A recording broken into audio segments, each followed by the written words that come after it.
Call to order. Pledge of allegiance.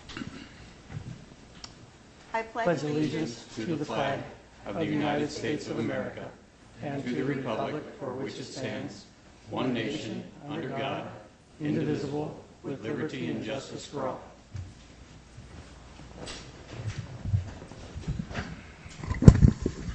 Hello, roll call. Commissioner Boland. Here. Commissioner Hill. Here. Commissioner Poli Mohammed, not here yet. Chairperson Verdugo London. Here. Commissioner Williams, not here. Commissioner Pertzborn is out of town, will not be here tonight. Commissioner Marsh, our newest member. Okay. We have a quorum, Chairperson, and we, prior to the meeting, knew that Member Pertzborn was not going to be here, so we may have two of them joining us later. Okay. Not here yet. We do have a quorum. Super. Approval of minutes from June 10th, 2015. I make a motion we accept the minutes. Second. I'll second it. All those in favor? Aye. All those opposed? Okay. We don't have any old business, so let's move forward to new business. First on line of business is Cool PZ 15-06-01 CUP, a conditional use permit request submitted by Frederick R. Warman on behalf of the Galloping Goose Saloon for rodeo-type events on parcel number 204-14-222A, located at the northeast corner of Martin Road and 6th Street in Coolidge, Arizona.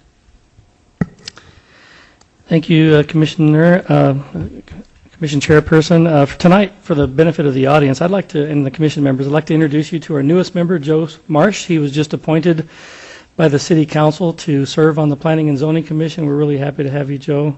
Thank you. Serving. He's filling the vacancy that was left by Brent Kempton some time ago, so we do appreciate your service to the community on the Commission. Thank you very much. In this request that you just outlined in the opening remarks, Chairperson, this is a request for a conditional use permit, as you've mentioned, submitted by Frederick R. Warman on behalf of the Galloping Goose Saloon for a rodeo-type events or commercial recreational facility. The site is located behind the Galloping Goose restaurant and bar and on the northeast corner of Martin Road and Martin Road and 6th Street there, which runs along the west boundary of the property. The property is zoned C3 General Services. It was zoned that way in 2009 during the city's latest adoption of the city's zoning map. That's how it was zoned at that time. The site's presently vacant, as you can see on the aerial photograph. I think the site was previously used, most recently used for some equipment storage yard. It looked like some San Carlos irrigation equipment out there, but that has since been removed, and for the most part today the site is pretty well vacant. Some of the residents that are here tonight along Martin Road have much more knowledge and history than I have. Being here only a couple of years, they can tell you a lot more about the history of the property than I can tonight for you, but I'm sure we'll hear from them. The area was annexed into the city limits in 1975. The applicant came to my office here a little while back and said that he would like to try to find some avenue to increase business at the restaurant and bar. And in the past, the applicant has tried other attempts to do special events and activities, and I'm sure has been somewhat successful with those special events.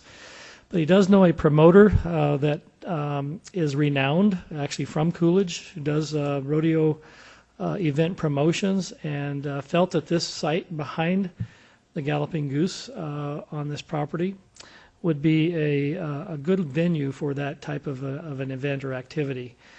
When he came into the office, I was kind of thinking to myself, okay, how am I going to, how does this fit into this zoning district? Because as you look at a zoning code, under every zoning district, there's a list of permitted uses that are allowed by the code, and then there's uses that are conditionally permitted.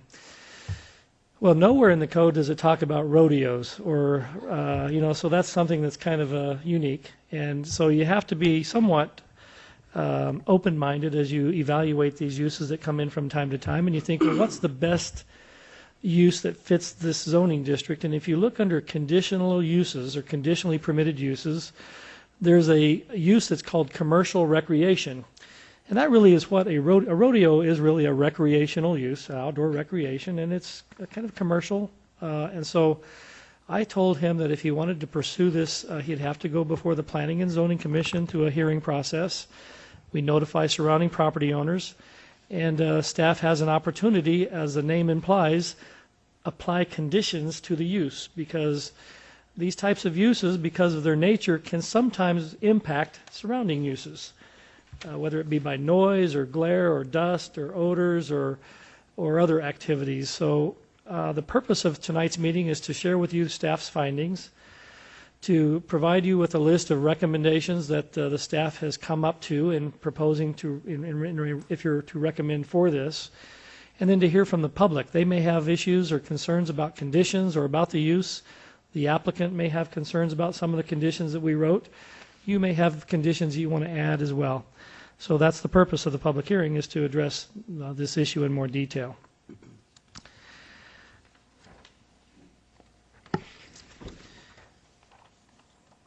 As I mentioned, they want to establish rodeo and ranch events, ranch and rodeo events to draw customers to the restaurant and bar. We evaluated it, and we determined that it would fit with that conditional use permit. They did say that they'll be utilizing Shelley Productions. I'm not sure, are they here tonight, right behind you?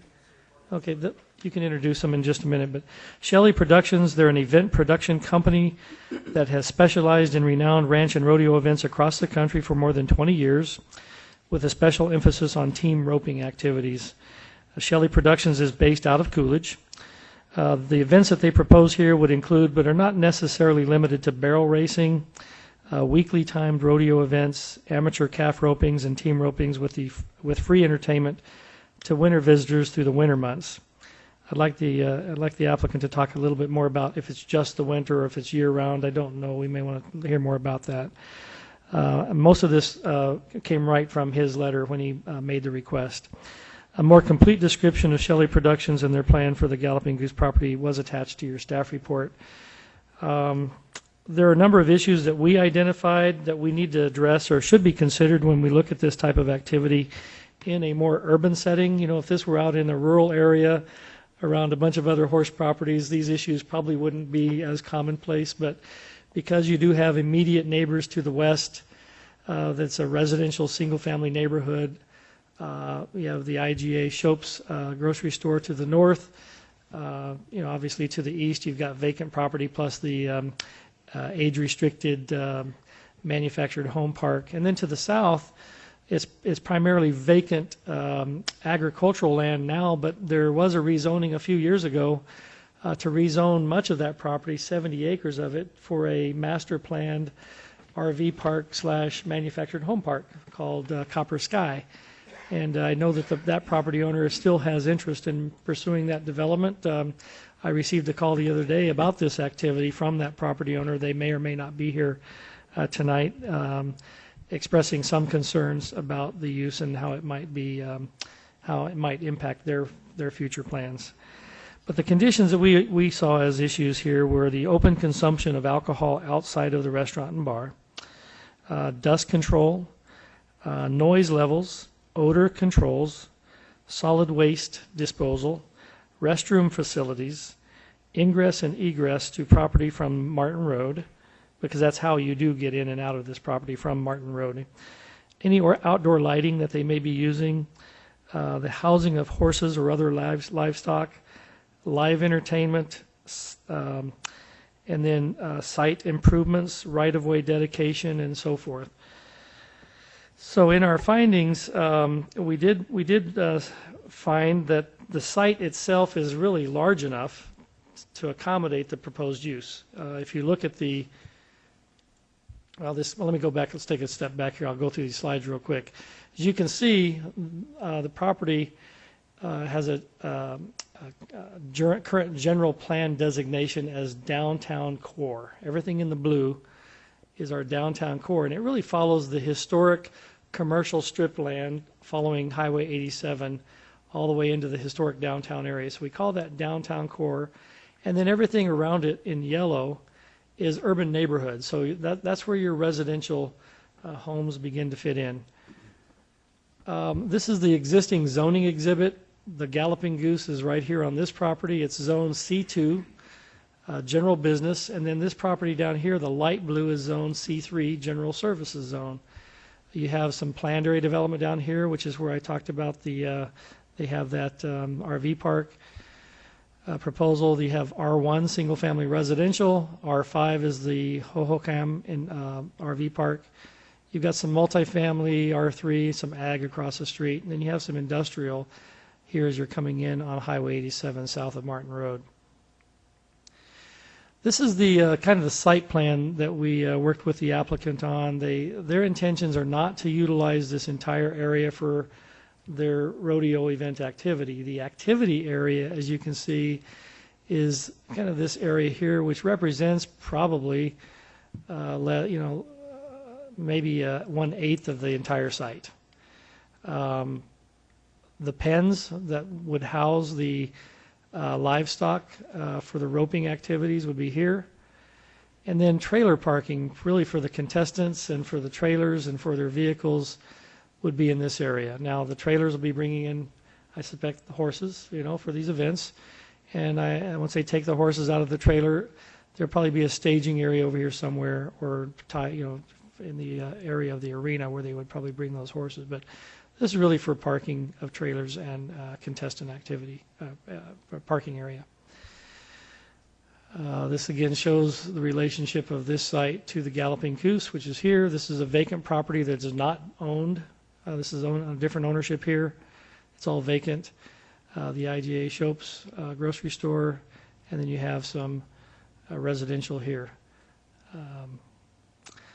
Ingress and egress would be off of Martin Road. They're showing ingress and egress in this general vicinity here.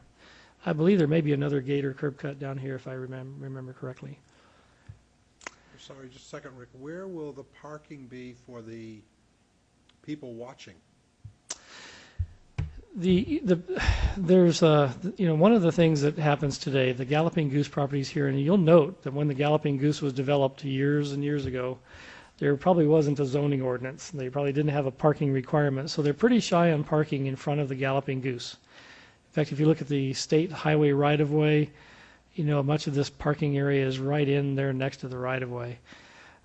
There's some overflow parking, as I understand it, and talking with the applicant and with the Shops. They do lease some area here for customers or patrons of the Galloping Goose. So that area would be overflow parking for the Galloping Goose. They could designate an area in here depending on the size of the activity. They could bring people in here to watch and then have them go right in there. So the area for parking would be to the north and within this area. Okay? The Goose owns the land between the arena and Right here. the actual building. They own Yep, that? they own that land too. Yes. That's all under the same ownership right there. Right. There's a chain link fence that runs along the north boundary of this property, I believe all the way through. Is that correct? Or does it stop right here? About right in here? Okay, so the chain link fence stops here. There's a chain link fence down here, and then it jogs up a little bit and it goes across. This is all fenced with chain link. This is a block wall back here on this end of the property, and I'm going to bring this up right now. You'll note that this is 6th Street, and up here, as you can see, the Shops IGA, when they developed this property, the city required the dedication of additional right-of-way along 6th Street because the right-of-way that was there prior to the development of this property was very narrow. And so when we get applications like this, it's an appropriate time to ask for dedication of right-of-way if it's not existing. And you'll see in one of the conditions later that we've asked for additional right-of-way to be dedicated down here along the west boundary so that when and if the city does the improvement for 6th Street, you won't be limited in this very narrow area here. 6th Street is very narrow, widens out to the appropriate width up here. So I do have a condition in the stipulations that require the additional right-of-way dedication. Also, Martin Road is listed as a minor arterial, and we have a right-of-way dedication recommendation for 55 feet. So Martin Road will not be just this road. Someday it's going to be much wider as the area builds out. When the RV park and manufactured home park was approved to the south, they have to widen their half of the street. And so this street will be a little wider. The carrying capacity of it will be much larger with those right-of-way dedications. It's going to be a little bit difficult and problematic because of the way the area to the west has historically developed. You know, when you have all these houses that front Martin Road, you know, it's going to be somewhat difficult for the city to make those kind of improvements. So those improvements are probably going to be way down the road. But nonetheless, right-of-way dedication is important up front. Let's see. So this was really more of a site context, kind of showing. I'm sorry, that's the wrong one. That's the next case. So there we go. That's really all the exhibits I have for this particular case. Our findings that the site for the proposed use is adequate in size to accommodate the use, and all yard spaces, parking, loading, and landscaping are adequate to properly relate the use with the land and the uses in the vicinity. The site for the proposed use relates to streets adequate in width and pavement type to carry the quantity and kind of traffic generated by the proposed use. The proposed use will have no adverse impact upon abutting property. That may be debated tonight a little bit. I think with the conditions, we're trying to mitigate those impacts. So as we go through this, you'll have to determine whether there's going to be that the conditions will protect those adverse impacts or the adjoining properties. The proposed use is in conformance with the city's general plan. Our recommendation to the Planning and Zoning Commission is to approve the conditional use permit for a commercial recreation rodeo event facility on this vacant property, also known as parcel number 204-14-222A, located on the northeast corner of Martin Road and 6th Street in Coolidge, subject to these conditions. Number one, all state laws, permits, and licenses that pertain to the consumption of alcohol outside of the restaurant and bar must be adhered to, or the conditional use permit may be revoked. We'll have the applicant talk about how that. They're under strict guidelines by the Arizona liquor laws and how they do this, and he'll have to bring us up to speed on that. But that's number one condition. Number two, truck and horse trailer parking areas and arena must be watered down to control dust prior to, during, and following the event. Excessive dust complaints from the facility may require additional measures to control dust at the facility. Right now, if you look at the aerial photograph, it looks like there has been in the past some gravel or something brought into the property. It's not just dust. It's, if you go out in some of the ag areas and you drive on it, it turns to powder. This appears to have some kind of a pea gravel or formerly a gravel surface in it, but we want to make sure that there are no dust problems associated with this activity. So that's number two. Number three, the site is adjacent to a residential area over here to the west, and rodeo and other special outdoor events shall only occur between the hours of 8 a.m. and 9 p.m. 4, livestock and horse staging areas and pens shall be cleaned, and all animal waste shall be removed from the premises and disposed in appropriate areas. Solid waste containers shall be placed at various locations to minimize litter and blowing trash on and off the property. That's condition number 5. Condition number 6, sufficient portable restroom containers must be brought onto the event site for visitors and contestants and removed by the day after the event. So, we don't know. I don't know how many people they're going to get, but I suspect that they're going to need additional restroom facilities. What we don't want to have happen is everybody coming to this, going across to other businesses, other facilities, and using their facilities. We really want them to have facilities on the site.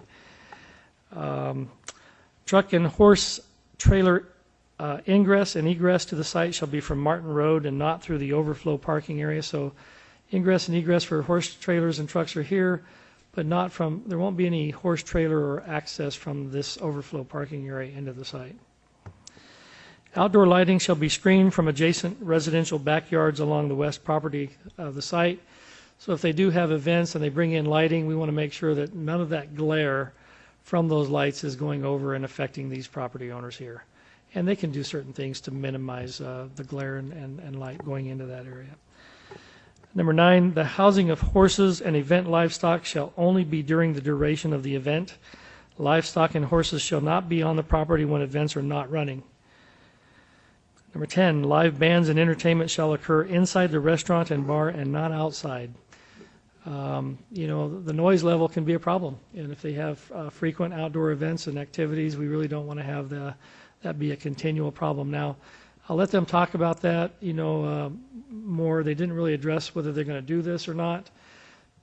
If they do, maybe they get a special event license or something like that for that, specifically because that really is going to be on this property, and that's not part of this conditional use permit. That's really the bar use.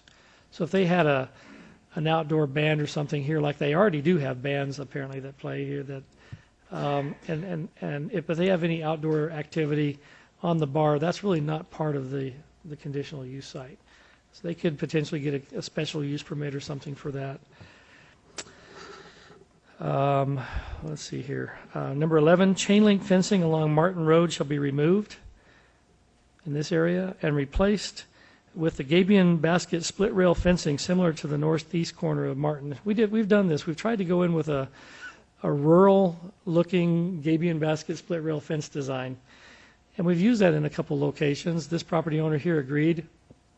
We have it up there north of the Circle K up in Vakayan Road. And, because this is a kind of an agricultural activity, a rodeo, that kind of has a nice appeal rather than the chain link. It's very inexpensive and, something we'd like to see them put here along Martin Road just to dress up that look a little bit better. Let's see, I'm sorry, I got to keep reading that. Crushed granite and 15-gallon drought-tolerant trees shall be planted no more than 30 foot on center along Martin Road to provide shade and beautification at this entrance to the city. Generally, every site that we develop in the city complies with the landscape code. This use is not your typical use. This is an outdoor event. We're not talking about a building. We're not talking, ultimately, this property is going to develop into something that is more intense with buildings and landscaping and paved parking. This is almost like a temporary event. Long term, hopefully the owner will decide or will find that this property has a higher and better use and will gain a lot more off the value of the property than he is currently receiving with the roping activities. So trees planted 15 foot on, 30 foot on center along Martin Road. Drought tolerant. Number 12, additional right-of-way, 25 feet, shall be dedicated to the city along 6th Street to match the right-of-way that was dedicated by the Shopes IGA, so right in here. And then 55 feet right-of-way total. So if they're shy of, typically we see about 33 feet of right-of-way, but if they're shy of the 55, we need the additional right-of-way dedicated here. That may be bringing us back somewhere into this line for the right-of-way. But 55 feet is the city's, comes right off the city's master plan, thoroughfare plan.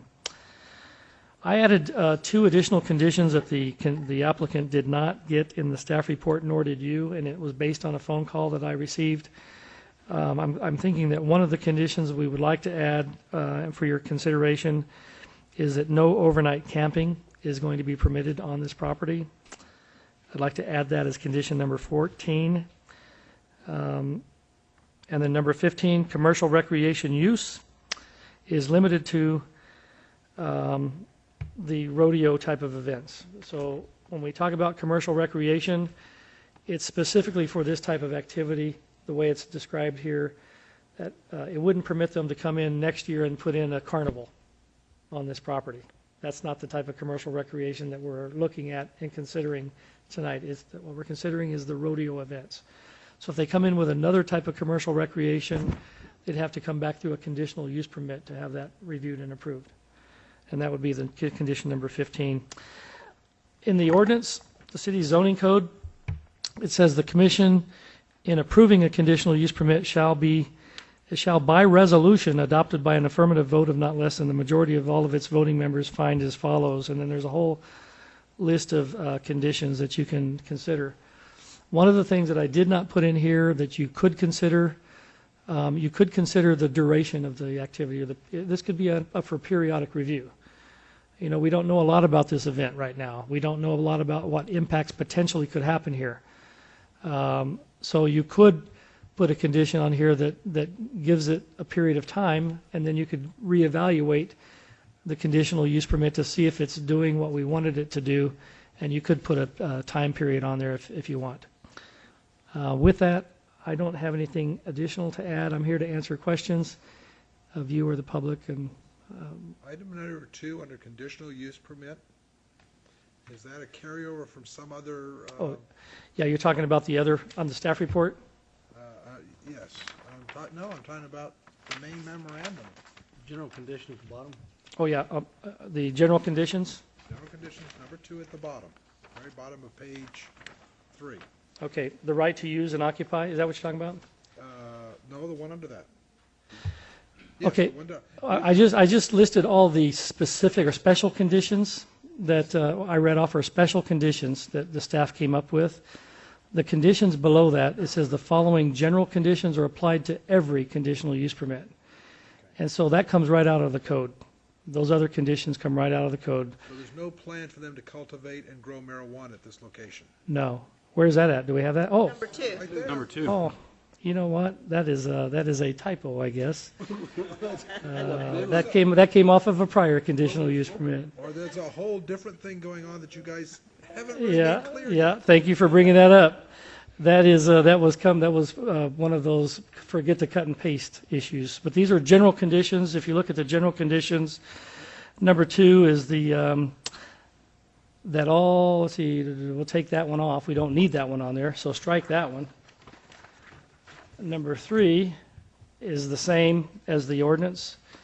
It says that all the special conditions shall constitute restrictions running with the land, his successors or assigns. Number 4, that all conditions specifically stated under any conditional use shall apply and be adhered to by the owner of the land, his successors or assigns. Number 5, that all of the special conditions shall be consented to in writing by the applicant.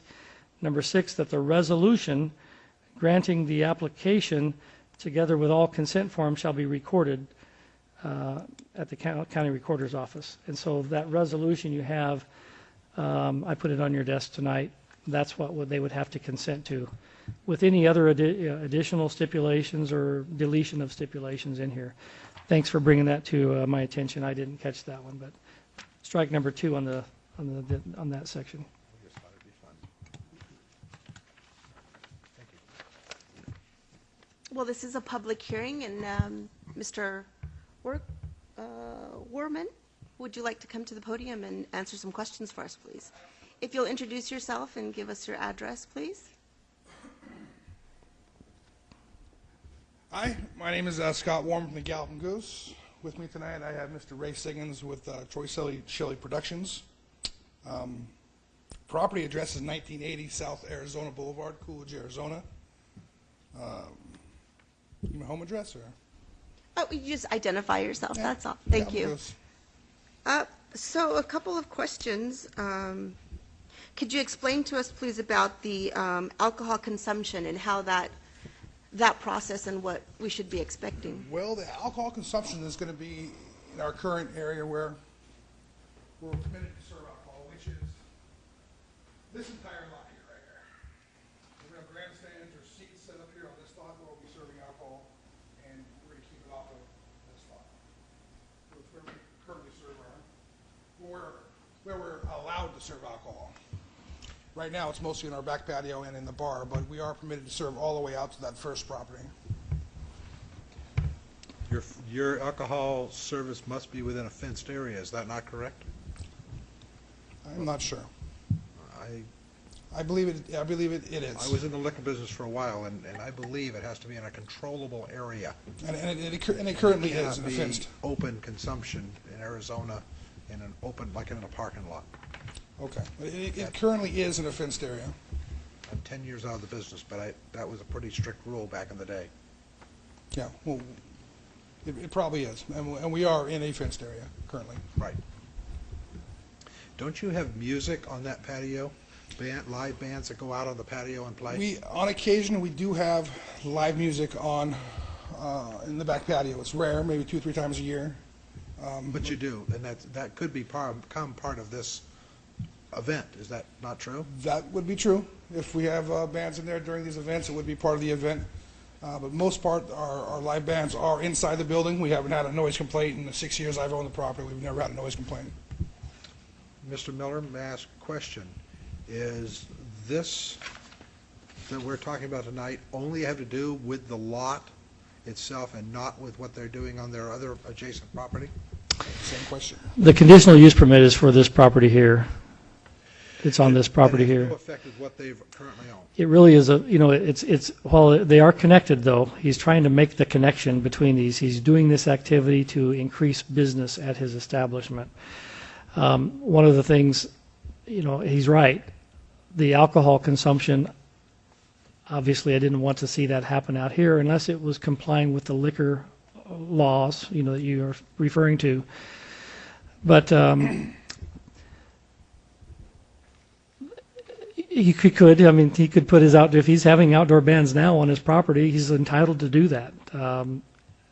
There's no restrictions in our code that says he can't. So our conditional use permit that we're looking at that says there'll be no music played outside is not going to affect what he's doing actually already by having music outside? We don't want we really don't want the music out here in this area. If you were to set up a band or something out here in this area, you're going to bring that music even closer to the residential area. I don't want really bands affiliated with this activity. But what I'm saying is he can have bands in the area that he owns behind his own building, where the grandstands are going to be. Which is where he has them presently and has had them. Right. Correct. It's rare. Maybe 4 times a year we have a band outside. I know. So can you explain to me your vision? Do you see this as a year-round activity? Do you see this as winter only? What's the vision? Well, mostly going to be winter events. We are going to do something in the summer. We'd like to start as soon as we get approved. We're going to start only so we can work some of the kinks out before the winter time comes, because it's going to be a much larger event in the winter. So if we get this approved, we're going to start as early as September. That's what we're shooting for. And only because we're prepared when October comes around, it'll be much larger events. So you're thinking you're going to get it all started, the first event will be September, so like the ingress and egress will all be done, and the that's something I want to ask you fence guys yard about, and too. all that other stuff will be complete by then, is what you're thinking? If it's a requirement, yes, but I'd like to put some type of, possibly a timeline or a deadline to get that stuff done that may allow us to start this before we complete that. The big issue that I'm looking at now is just parking.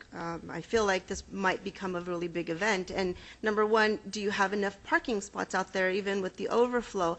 And if you do or don't, what is the number of parking? How many people can we park out? How many cars can we park out there? Do we have a... Well, we don't have a parking layout plan, but if you look at that site and even compare it to the Shope IGA parking lot to the north, this is a very large area. Here's a truck and trailer, looks like, parked here. You see that you can park hundreds of cars in here. There's a lot of room. But that surface is dirt. That's not a... It's correct. It's not paved. That is correct. It's not paved. It's not any kind of a ABS or any kind of a graveled lot. It's still a dirt lot. Which, are we talking about the proposed lot or the current parking? Talking about this area here. Lot to the north of the arena area. Oh, yeah, talking about up here? Between Shope's building and south to your building. That's all just dirt as far as I can tell. It's dirt and gravel, displaced gravel. How much of that lot is displaced gravel? Because looking at it on Google Maps, it didn't look like very much of it was anything more than dirt. You're correct. I'll say 50-50. You're correct. Most of this area is unimproved. It's not an improved lot at all. So are we going to have a dust problem created? Because if we have a great turnout, which I expect you to have, on let's say a Friday, Saturday, churning up the dirt so that Monday through Friday, Mr. Shope at his store has endless dust clouds going around him because that dirt has all been loosened up by all the cars driving out on the weekends. That's a good question. That's why one of the conditions was we have it watered before, during, and after the event. Well, I haven't been conditional watering his parking lot, only it's the arena. Yeah, I understood of watering the arena and what's inside the fence, not necessarily the parked. If I can interject here, on a busy Friday or Saturday night, our current parking lot is probably 2/3 full, and we never had a problem with dust.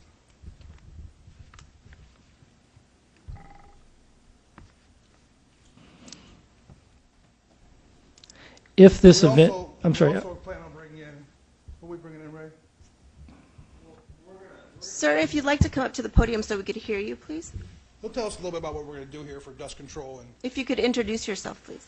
Hi, my name is Ray Siggins. I live on Cornman Road.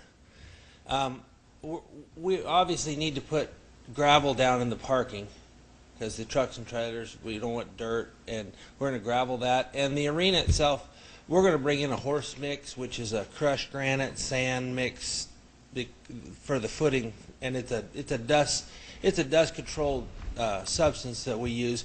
And we'll have a water truck on site before the event, during the event, after the event, because people come to watch the events. They don't want dust either. So we don't want any dust. It needs to be clean, in and out, animals, area clean, because people, spectators are going to expect the same thing that the neighbors would or the patrons of his bar. So there's going to be a water truck there, tractors. We're going to add to the footing for the arena, the pins, and the parking. So My feeling is that the area that the conditional use present, I think you guys have got it pretty well covered. I think you know what you're doing, and I think you know how to control that. But I'm talking about the area that is outside of that is my concern. it would be watered as well. The surrounding areas, I mean, wherever there's going to be traffic, parking stuff, we're going to water. Okay. Mr. Shope is here, and he can, and Scott, you can probably talk about your arrangement with the overflow parking. You have a lease agreement, I think, for this, and I don't know how often this area fills up with your activities. I mean, I rarely see very many cars parked here for your. I'm not here oftentimes though during your busy Friday night, but I would say on a busy Friday, Saturday night, we use probably a third of that. a third of this area. Yeah, I would agree. They'd probably go 12 to 14 cars back and probably 6, 7 cars north to south. And if we had controlled parking, we'd be able to put a lot more cars in there. Right now, they just park all willy-nilly wherever they want. Are you saying that you will have controlled parking? We would. Okay. We expect to have a very good turnout. We would have somebody in the parking lot directing people to parking, so we can get as many people in there properly. Will there be more than one access to that, or do they have to come through the bar to get to it? Or if spectators want to come in, will they come in off of Martin, or have to come through? For the parking, we're actually walking into the event. To getting into the event, we have gates that we can use. Big gate here, it's a chain link. We have a big gate here, we have a little gate here for entrance, and of course our front entrance. We're actually getting into the event. What about off Martin Road? Will anybody be entering there as a spectator? Parking, and most of the participants will be entering that way, and then we'll be able to access from here, we'll be able to get into the back over here, to the bar area. That's their patio.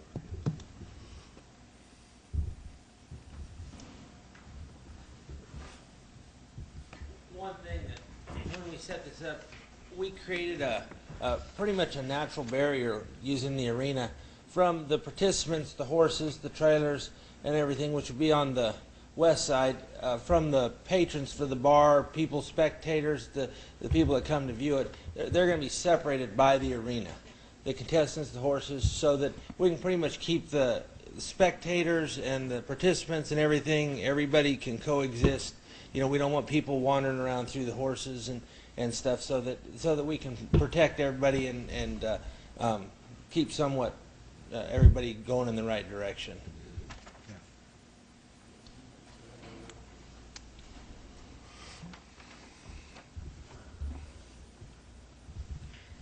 Yes, ma'am. Come up to the podium and state your name. Okay. Hello, my name is Margaret Kimbrell. We've occupied the property directly to the west of the Galloping Goose for 50 years. Right there. I think you gentlemen will agree we've been nice neighbors. Absolutely. I really only have a couple of questions. Will the fence, the concrete block wall rather, be restored once it's lined up here? My recommendation, the block wall is right here at this location. My recommendation, the way it's written, would be for them to dedicate their right-of-way right now, but not replace the wall. That's a pretty expensive order to have them do that right now. We're not in, I don't believe the city's looking at imminently improving or widening that street anytime soon. So. I'm just concerned because that does provide a barrier for noise, dust, etc. From those of us in the neighborhood. So the wall would pretty much stay where it is. Now, if and when the city does build the street through with the right-of-way dedication, that wall would have to be relocated to this point. All right, and as part of the conditional use, animals are not going to be left on the site. All right, if there's a 3-day weekend and you're having an event that entails the entire 3-day weekend, they would stay overnight on site. Well, at this time, we're not looking at doing 3-day weekends. We're looking at a event, stuff's in, stuff's out, okay?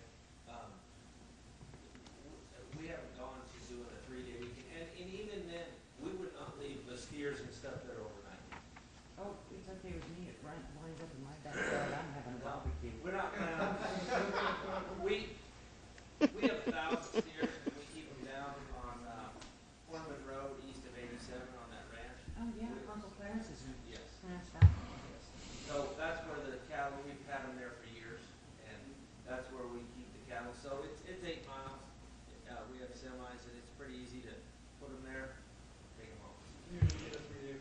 Even if we did a 3-day event, they would go home overnight, come back in the morning. And that was my son, he was saying, for the duration, Right, and that's the conditional use permit. The way we worded that condition, they cannot stay overnight. They'd have to be taken off, just like the condition I added tonight, no overnight camping. So contestants, if you had a 3-day weekend, need to pull out of here and go to an appropriate campground with facilities.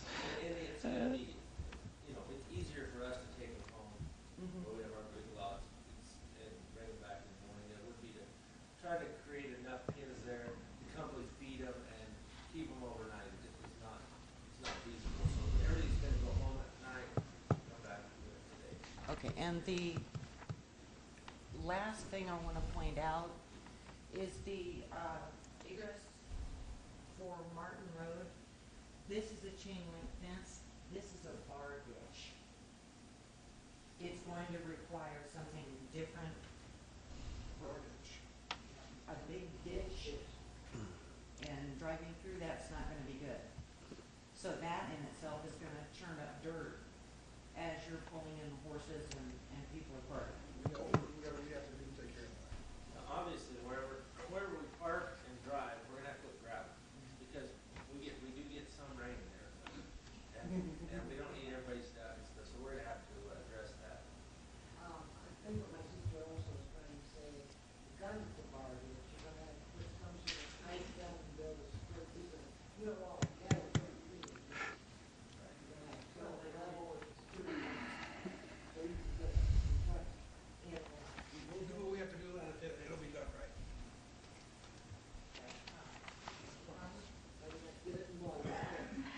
Well, and that brings up a good point, and these are things that are beneficial to have these conversations. If they do have to make those improvements in the borough ditch, then you'd be looking at improvements within the city right of way, and those improvements have to be engineered, because you can't just put a pipe in that doesn't accommodate the flow, because then you could be creating drainage problems in this area as well. So if that truly is the case, where you've got to do that kind of an improvement and maybe a culvert, we'll have to have engineering weigh in on that design when you do that in the right of way, if you use that area for that kind of ingress and egress. Wasn't there a fence down here on this end? There is a gate right there. a gate down here. That used to be Steel Engineering's lot. Yeah. They drive the gate on that end. So That's where the semis were coming in, is out of that, Right. out of that east corner. Okay, so that It drive has the gate's does still have there. a good access for any kind of vehicle to come in there. But all that gate's gonna come down in.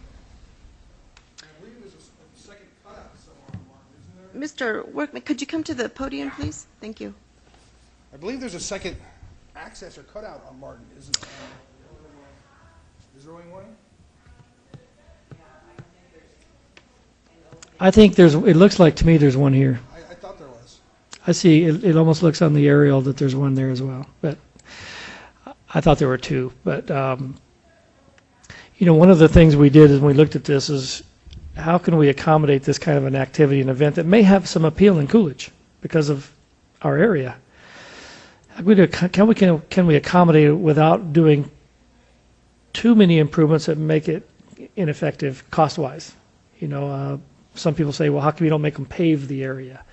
How come you don't, you know, this property, I hope someday that this goes into a higher and better use, and that we'll see those kind of improvements. But this is almost like an interim use Right. at this point. Mr. Worman, so are you okay with all of these conditions? I count 15 conditions at this point. Is there anything that, I do have a few questions and concerns about some of these conditions. I guess I'll start at the top. The cutoff time, number 3, at 9 p.m. I'd like to see maybe 10 p.m. for cutoff time. I think that's reasonable, get everything shut down and get out of there.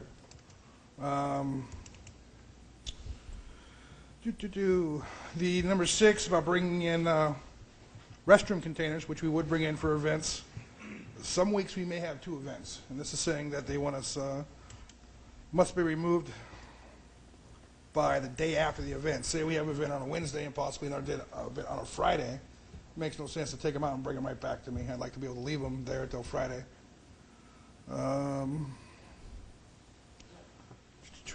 Number 7, which says truck and horse trailers ingress and egress in the site shall be from Martin Road and not through the overflow parking lot on the IGA property.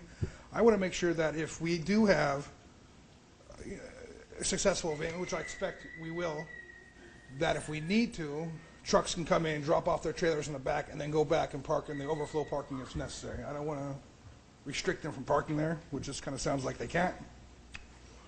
Let me stop you on that one, if I may I? yeah, absolutely. The reason for that condition is, you know, I think that's more of an agreement. They're going to, this is not his property over here. He has I think, some kind of an agreement with the Shopes, but I didn't want to authorize them to do an egress to this property for this event through someone else's property without knowing more how that property owner feels about that. So, But we leased that property from Mr. Shope, and I guess we could ask him. He's sitting over here. well, that's what the meeting's for. So, Okay. But so that's number 7. So I would like to be able to have the trucks parked back there if they drop their trailers and if they have to go around to park there. Lighting's no big deal. I just make sure we don't blind the neighbors with our lights. You guys, we already discussed, that's not a problem. Do live bands, that's already been addressed too. I want to make sure this applies to this property back here. So if we occasionally have, which we do, a live band outside in our current property, that's not an issue and this does not apply. That's from our discussion here, that's what I understand. So that's not an issue. And I guess come down to these right-of-ways. There's no problem removing that chain link fence. There's no problem putting in that split rail fencing or the trees for that matter, or the crushed gravel. But on the right-of-ways, I would like to write it up somehow where we will agree to give that right-of-way at the time that the city is ready to do something with those roads, as opposed to giving it right now. That we'll commit to doing that once they say, hey, we're going to do something to 6th Street, we're going to enlarge it, then we can go ahead and do that.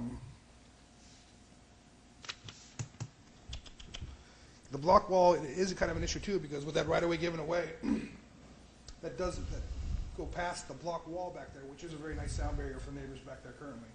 And it would be, someone pointed out, a rather large expense to have to rebuild that. If this is as successful as I expect it will be, maybe it won't be that big of a concern, but I'm worried that if we do that and someone says, hey, that block wall's on the city property now, you gotta take it down, that could be an issue for us. So I'd like to set that block wall up there as long as possible. And as far as giving the right of way, I don't have a problem with that, but if we could make it so, we will do that once the city's ready to do something with that 6th Street. No overnight camping is not a problem. And now that number 15 we added about just for rodeo events. We used to do mixed martial arts fights in the back, and they were, for a long time, they were quite successful. And I would like to be able to utilize this area to do those again, if we decide to. So I don't want to restrict it just to rodeo events. We want to have an occasional mixed martial arts fights. I'd like to be able to do it there, because we already have grandstands and bleachers set up. Would that be a special events permit? You know, yeah, you've done that in the past, and was that something it wasn't as often as what you're talking about doing this? I mean, as I understood your description of this was going to be more frequent. The other one, I think we could probably handle as a special event on this property. You know, as long as it's not happening all the time. You know, I think the idea here is to focus on this commercial recreation, which is more frequent. I just didn't want this to turn into a free-for-all for you to do anything on this property that might be impactful on the neighbors, whether that be, you know, and I can't imagine that if you did that successfully in the past on this property, that neighbors didn't complain. Special event for the few times a year that you might do it's no big deal. And we may or may not do it, but I would like to be able to use that arena area for And you did that on that property, or did you do that back on this area? right in the back property. That wasn't ours at that time. So you did it back here, right? Correct. Is there any reason why you couldn't continue to do it back there? I mean, for those We other. have grandstands set up there now. Oh yeah, you'll put stands in here. Right. So so the spectators will be looking at this. Okay. Correct. Oh, yeah. Other than that, I'm good with everything else. One more thing, you're talking about the event being over at 9 o'clock. And having spent a lot of time at various rodeo grounds in Southwest over the years, it's fine to say the event's over at 9 o'clock, but it'll be 11 o'clock or after before you get families and horses and people and whatever loaded up to leave, which means basically the event's going on till 11 o'clock or so. There'll be dust and dirt as they pull out. Yes, I understand, you'll have the rain, Right. you know, present. It's not gonna end quietly and peacefully at 9 o'clock. Well, it won't be as loud as when they're loading cattle. I mean, it's not going to be any louder than our bands that are playing in the Well, building. I don't know, how much hung around rodeo grounds much? A little bit. My grandpa's a rancher. My uncle was a rodeo guy. But I think, can we load them quietly or?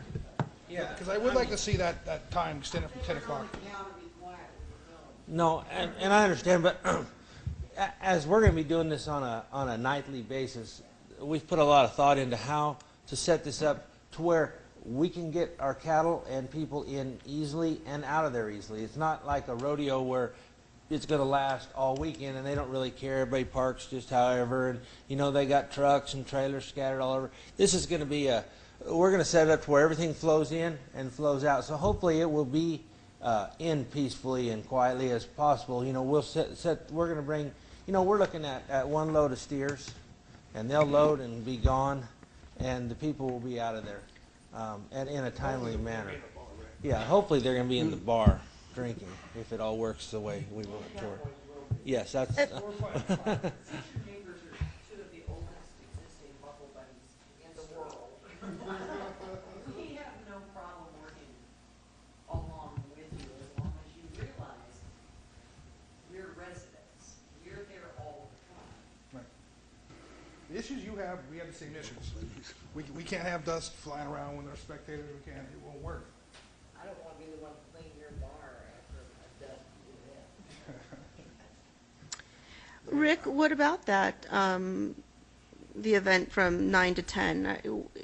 Is there an ordinance that we should only have special events till 9 No. o'clock at No, night? it's not. Is It's just, this was purely a staff number. We felt 9 would be a reasonable time to close it off on school nights and other nights. You know, There's no ordinance that limits these events, but through the conditional use permit, you can limit the time and duration of these activities, and that was a number that I came up with. And if if you feel that it's more appropriate to extend it, you can do that. Or Excuse me, do we have a sound ordinance? there isn't typically, if you are creating a noise that is going to cause a disturbance, disturbing the peace, you call the police department, they go out there and yeah. And we've But- never had an issue in 6 years. But I believe there may be, and I did the research before the meeting tonight. It's not in the zoning code, but I think that there may be an ordinance when there was a lot of construction going on, that you couldn't start construction too early in the morning or too late at night. But I don't think it really applies to this, so we're trying to build it into the conditions. One of the Reasonable.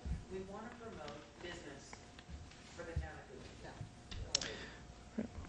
I do appreciate you two ladies being here tonight. It's very important to have community involvement, and absolutely, and I appreciate that. One Yes, of the sir. things in the winter, people that live here, it cools off a lot, 5, 6 o'clock. People are not going to want to enjoy being out there 11, 12 o'clock. It's too cold.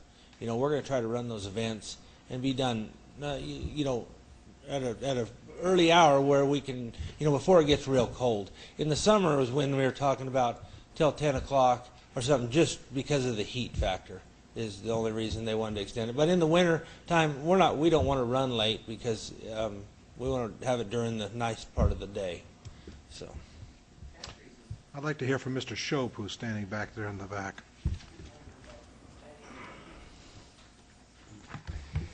Thank you, Madam Chair, Commissioners, TJ Shope, Shope's IGA, 1940 South Arizona Boulevard. Quite a few of the things that have already been talked about are some of the concerns that we shared with Mr. Miller last week. We've already talked about some of the parking issues. For example, we do lease a piece of property there, and I know Mr. Warman had answered a question earlier in regards to the ingress egress as far as parking of trailers.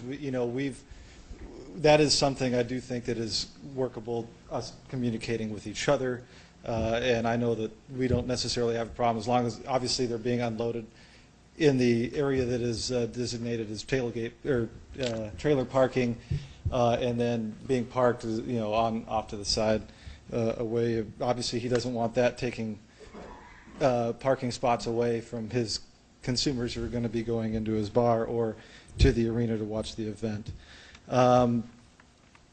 The overnight animals have been covered. Dust control has been covered. I'd have to agree. We operate right next door. We don't like dust clouds any more than anybody else. Usually the biggest night of the year, I think we could all agree, is probably homecoming night here, and that is even on a night like that when there is a huge crowd. I can't say that it's overly noticeable, and I have not heard any complaints at all about that.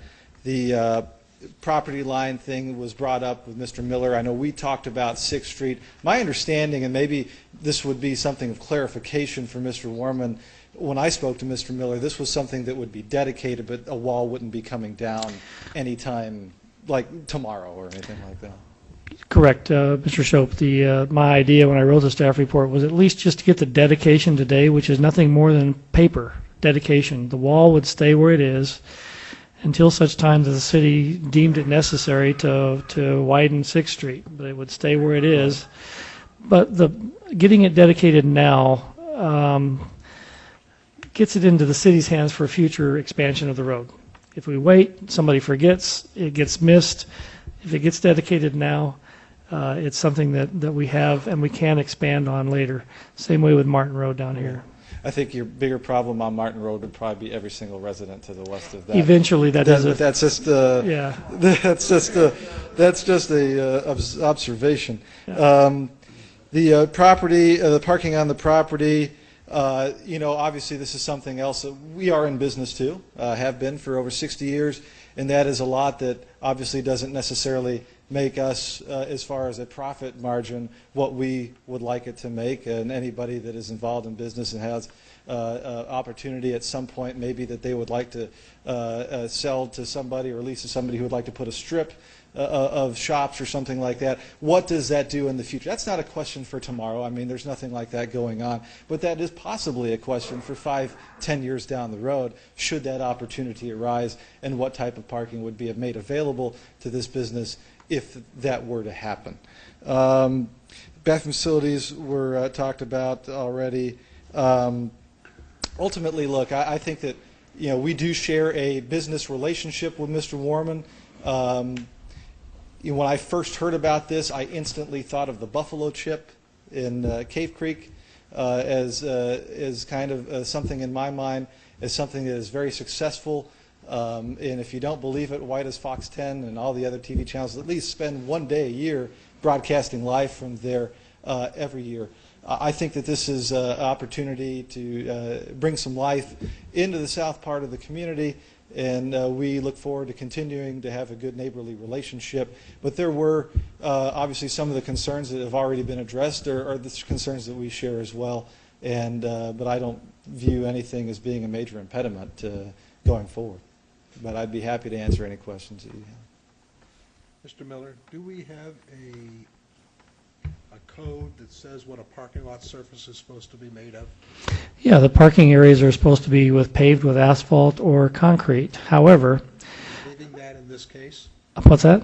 We're waiving that in this case? Well, in this case, we're talking about, concrete and pavement and horses aren't very compatible first of all. We're not talking about the area where the Yeah. arena is. Oh, you're talking about this area. You're talking about this area up here. Area that we're intending to let all these people park on, that Mr. Shope is going to lease to the Galloping Goose, and as a parking lot, knowledgeably a parking lot, but we're not going to ask them to follow the normal code of having it paved. Madam Chair, Commissioner Bowen, with all due respect, I don't believe that's in question tonight. That is, and that lease has already been. That agreement to use that as overflow parking has been in place for a number of years. I mean, even if this weren't done tonight, they still use that for overflow parking, and it's been parked there the way it has been for years.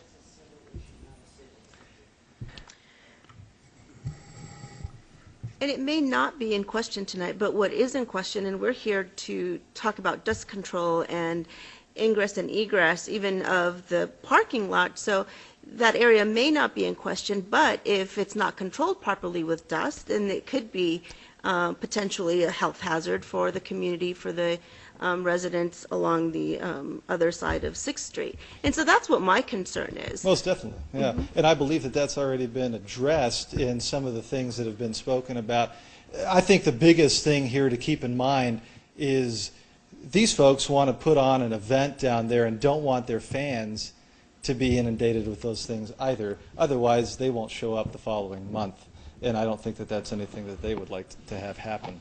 That being said, I would imagine that if that were to be tracked into my business as well, we would have a conversation to make sure that that was addressed as well. Otherwise, we would have terms in the lease to go ahead and address those ourselves. My only issue, being a resident in the area, is that when the wall finally does get moved, that it be replaced again with brick. Now, it's not going to be a chain link fence, because it is going to protect those of us who live outside of that area from a lot of dust, a lot of noise. And again, that is going to be a dedication, so it's something that's on paper today. And when the city, and may not be tomorrow, it could be in 20 years or 5 years, then that would become a street, from what I understand. 6th Street, correct, sir? It's going to Yes. come down as a street, and then it would be probably a wall. I'm not sure what it would be on the other side. Well, the way if I may, just for a minute, again, I've kind of said this a couple times, and I think Mr. Shope referred to it a while ago. There may be, keep in mind, this is an activity we're talking about today, but ultimately, the vision for this area is more than what this is. If we made them pave this area up here, what's going to happen in the future? They're going to rip all that pavement out, and they're going to build buildings here and parking. This site's going to be developed for something much greater than what they're talking about. So I almost hate to have them go through the expense of putting pavement in that's going to get ripped out. Same way with the 6th Street. When this property develops, someday it will, to a use that's higher and better than this arena, that they're going to get more money off of, the street will be paved in all likelihood at that time, because that will be access to this property as well. That may or may not be a wall. It may be landscaping and buffering, and then the wall further back. Something comparable Yeah, you're right. is all I'm saying. Right. And I'm not in any huge rush to make these guys tear it down either. I mean, that's a decision made on a civic level.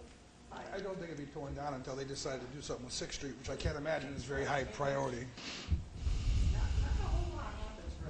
Mr. Miller, if I may, talking about 6th Street, if the city decides to extend the street and develop it, they're going to tear down the wall anyway, whether they're doing arena rodeos or not. They're going to remove that wall if the city decides to develop it. So I think it's kind of a moot point for this gentleman to have to worry about the wall right now when the city's going to move it anyways.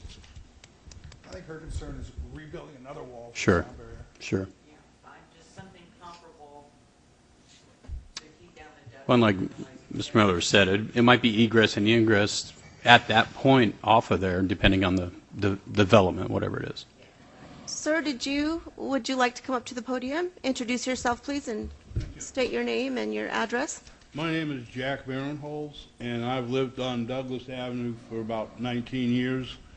And I'm not trying to, I hope that the business works out very well for everybody and everything. But about 10 years ago, this whole wall up in this corner up in here was falling over. I'm not trying to make an issue of it, but I believe it was the construction company that was here. I think they were the ones that repaired it. My point is, be aware that that wall was falling out into 6th Street. That's all I want to make a point about. And my other point would be about health concerns with the animal manure. If you're going to be going out there and just graveling over and watering it down, you're going to be compacting that down. I think that there should be some kind of concern about, on a basis of removal of any manure, particularly for health hazards. It's been removed. Every bit of it removed. Oh, okay, I didn't catch all part of that. Thank you. Sir, just to point out, it's under the recommendations, it's number 4. It says livestock and horse staging areas and pens shall be cleaned, and all animal waste shall be removed from the premises and disposed in appropriate areas. Oh, okay, thank you. Thank Just you. wanted to make my concern known. Appreciate it. Thank you. Is there anybody else in the public that wants to speak? Is there anybody else that'd like to speak? Everybody happy, happy, happy.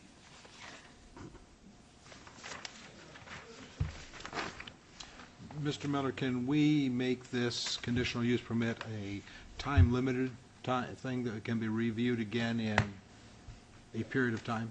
Yes, you can. That is something that the code allows for you to do, and oftentimes on something like this where we really haven't tested before, it's not uncommon for that kind of a condition to be put on, just to kind of fall back and see, how the neighborhood is feeling about the operation, whether it's, they're adhering to the conditions.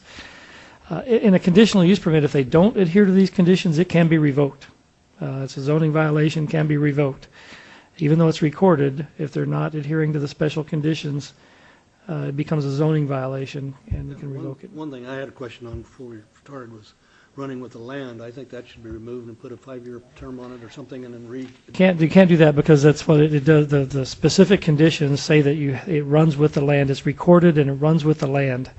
That doesn't mean that you can't have a periodic review, and then if the commission in its periodic review says this was a mistake, we have all these problems, we're going to revoke the conditional use permit, then through that process, we'll come up with a revocation that'll be recorded and that will run with the land. I've been involved in quite a few things where they did have time limits on them, that this would be reviewed in a certain period. They would allow 5-year conditional permit, and then reissue it at that time if there was no problems, but I had a chance to look at it. So. That can be done. I mean, that is within your purview. And My issue with that is that we already gave up the right-of-way on on Martin and Sixth Street, and we're gonna make this a temporary or review instead of permanent, I'm not sure I really like that. I'm okay following all these, what you guys set out for it there, we'll give the right-of-ways and whatnot, but Well, one of my issues, some of you guys all change in 5 years, and someone doesn't like horses, and they shut it down, and I've already given up, land to make this happen, and made an investment into this to make this happen. So I would have a little problem if we set forth some type of period for review. Could I offer a suggestion of having, basically a debriefing after the first rodeo event, and let's see what problems pop up? Are we gonna have issues? I'm more than happy to work with you and the rest of the neighbors if we have the issues, and we'll definitely identify and take care of them. And I know that we will all work together well. We don't want. You seem like a nice lady. You seem like a nice lady. I think we'll be okay. I think you should exchange numbers after the meeting. I know, right? The first. Trust me, I wasn't called the meanest woman in Pinellas County for nothing. My only issue, honey, keep talking about you're going to give up land. Well, that's what they're after. No. Okay, you're not. When Mr. Shope put in the back fence along his property, that's the legal easement. This was owned by a trucking company, I think. Heavy storage company. Well, because they didn't like us standing out in the backyard taking pictures of them jumping mud, they built that fence themselves. This is actually the legal line. No. Excuse me, can we, excuse me. I don't know that this discussion has really anything to do with what we're, And we can't give you the answer. Giving up land when actually it's not a matter of, it's a matter of correcting something that occurred 15 years ago. and I think Mr. Miller has clarified that with, For the record, that property line is where it is. That is the property line. When Mr. Shope went in and developed this, they gave up right-of-way like we're asking this applicant to do, give up dedicated right-of-way. And regardless, if this property develops for any purpose in the future, any building or activity on this, we will ask for the additional right-of-way dedication at that time before it's allowed to be developed. It's just standard practice for the city to request right-of-way dedications for the public's benefit for ingress and egress. I mean, that's what we have to have. We have to make sure that there's carrying capacity and right-of-way on these roads to get people to the businesses. And so while you were asking to give it up now as a condition of this approval, if this didn't happen tonight and you own this property and you wanted to do something else with it, you'd still be giving us the right-of-way. It's going to happen anyway. Mr. Worman.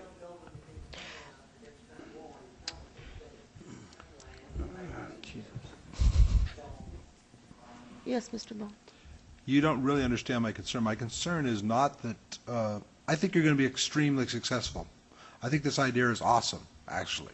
That's my concern about the parking. It's not that I think it's not going to work. I think it's going to bring in a huge amount of people that's going to help regenerate that whole Coolidge, and it's a great idea. Right. I'm just trying to make sure that we are covering all the little bases that are going to occur, because you're going to have a really nice thing going on here, and you'll see it going on more nights and more nights because you're going to get good crowds. I agree. And I think it's a great idea. I wish I had thought of it. We got one of the largest roping producers involved, Yeah. Joe here and Ray here. So, and I'd like to address that, and we were talking about that today. We're going to have to control the amount of participants and stuff, and to have a successful event, we understand we have a way to raise our entry fees to control the event. The lower the entry fees, the more participants, and we're well aware of our space limitations and stuff, and we've taken that into account. That the events that we're gonna have are gonna have that involved in our entry fees to keep the events to a size that we can handle. Yeah, it's not the entry fees or the events or the participants of that part. It's the people that are going to come to watch you, Right. that are going to be the huge crowd, Right. that is going to be totally uncontrollable Yes, that is in. And that's great for you guys. I mean, it's great for the bar. It's great for the restaurant. And it's not going to hurt Mr. Shope's No. grocery store any. Nor will it help, it won't hurt anybody in town. I mean, everybody will benefit from it. Motels will sell out. Yeah, It's gonna be everybody good. will have a plus from having this thing going on. There's no question. I just want to make sure that we are, thinking about these other thoughts. I mean, I'm totally in favor of it. I just want to make sure we're covering our bases. I think with control parking and parking attendants in the lot that we read from Mr. Shope, we can put quite a few cars in there. Oh, yeah, I think so too. So, I mean, right now, when they come in, they kind of park where they want to park, and, it kind of fills up. But if we control the parking, we can put quite a few cars in there. You can do the same thing they do at the Renaissance Festival or out Yep. at the fairgrounds or any of these places. It's simple, it's easy, and a couple of people can guide and direct, and you can fill that parking lot with a lot of places. Right, and that's. And Mr. Shope's parking lot after he closes in the evening. If you would allow it. He might. Madam Chair, Mr. Miller, Yes. if I may, with the set terms to review it, am I correct in saying that, I know your concern would be somebody else coming in here and revoking it, but would it be if he is meeting all these standards, all these recommendations that we are asking him to, that it could not be revoked, or could it be revoked if we put a condition of, let's say, 3 years on it, and in 3 years we review it? Could it just be revoked because they Well, it don't, could be revoked if he... because like you said, somebody doesn't like horses? Or? Right, well, it could be revoked if he doesn't follow... I understand that, but if he's recommendations. following all these recommendations, and in 3 years, when it's up for review to see how it's gone, could it just be pushed through because he is meeting all these? Or could somebody who doesn't like horses, like you said, come in and say, I don't like horses, so I'm not going to If approve all it? you guys got replaced in 5 years, they didn't like this thing. And I think that's your I think that's your concern, right? Because Yes. I don't think you're concerned with meeting these standards, because No, it's not that's this. what you want to do, Right. right? So I have no problem following these things, and if What we do- don't do something do- right, do you have any- revoke it, but make it permanent. That's the danger really when you set a periodic review, is that, a commission comes in, they have a problem, they could say, we're not going to extend for another period. And they wouldn't have to have a reason. a reason. Okay. So That's my concern. that is one of the dangers, but I'm just concerned about public opinion changing, things, residents, time changes, events change a little bit, all of a sudden it gets tweaked a little bit, it gets into something a little bit different, it really, it shouldn't be changed. The conditions shouldn't change, because if it changes, then we're going to be on them and saying you're not complying with the conditions of approval. And that could be cause for revocation if they don't comply with these conditions. And we do that revocation administratively. We'd issue zoning violation notices. We'd be the attorneys would get involved, and we'd be talking about shutting the operation down for a failure to meet the conditions of the commission. Thank you. How many days a week do you currently think you may be doing this? Up to twice a week through the winter. Twice a week? That's your current plan? Possible. Okay, let's say we have 1,000 people show up twice a week. Would you extend that to more nights a week? I mean observers, not participants. I'm talking about observers. If we could do it more times a week, You would, wouldn't you? yeah, I would. I'm not gonna lie, yeah, we I would. If I could get that kind of a crowd to fill that place up Right. 2 nights a week, I'd go to 3 Right. or I'd go to 4. I mean, ultimately, You've got this the is about stock, you could do it. ultimately this is about making more money. Absolutely. But we're providing entertainment for the community, and I think also we have a lot of overflow to other businesses. Like Mr. Schultz, they're going to be going over there buying water, they're going to be buying food, they're going to be going to all the motels will sell out. I mean, everyone's going to benefit a little bit. Everybody will benefit. There's no question. The whole town will benefit from the thing. It's- But I it's think like we the would do 'em- skydiving was years ago. I think we would do them as often as we could, if it was successful. And there's going to be different kinds of events.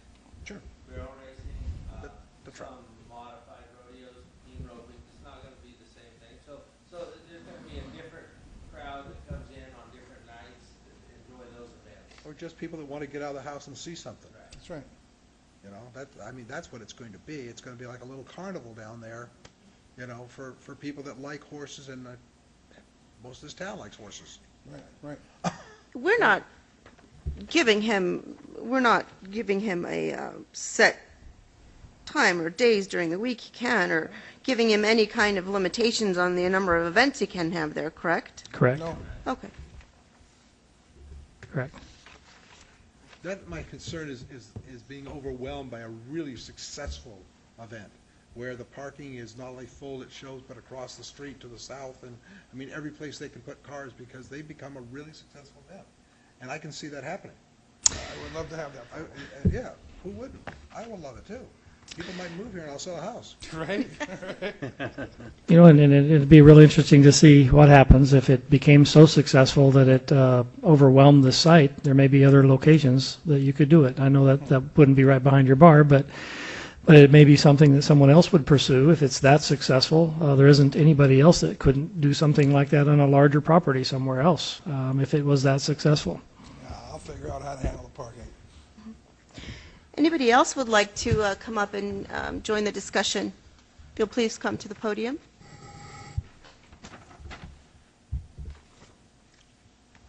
Do an action. Madam Chairman, I'd like to make a motion.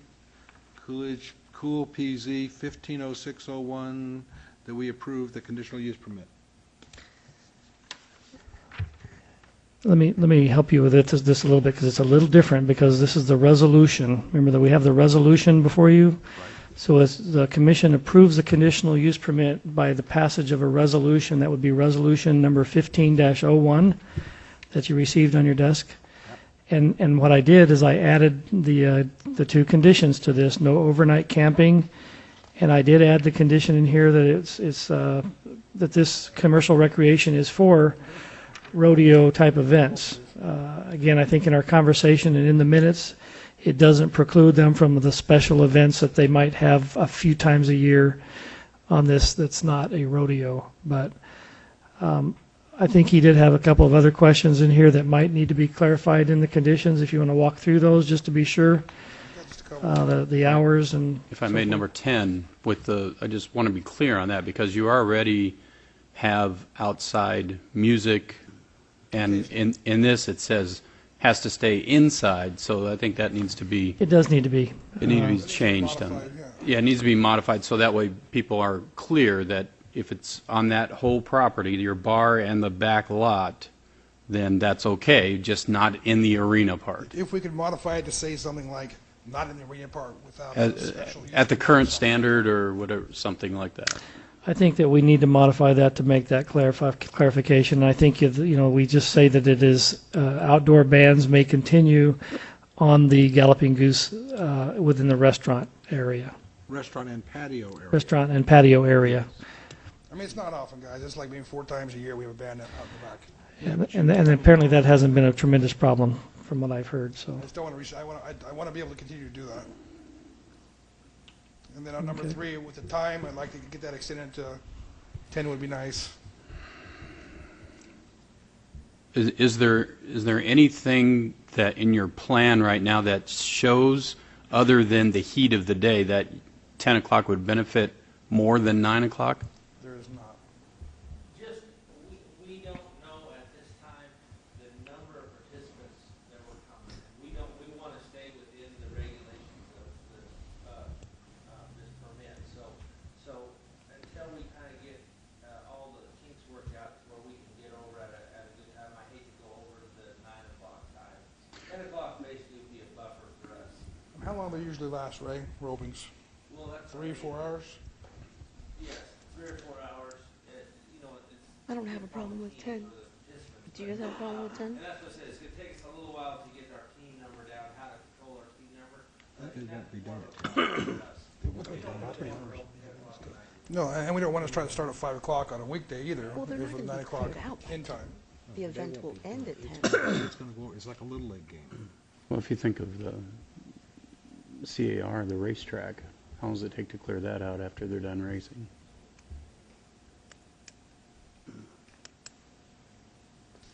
And it really doesn't matter, because a lot of the participants would be at the bar afterwards anyways. Exactly.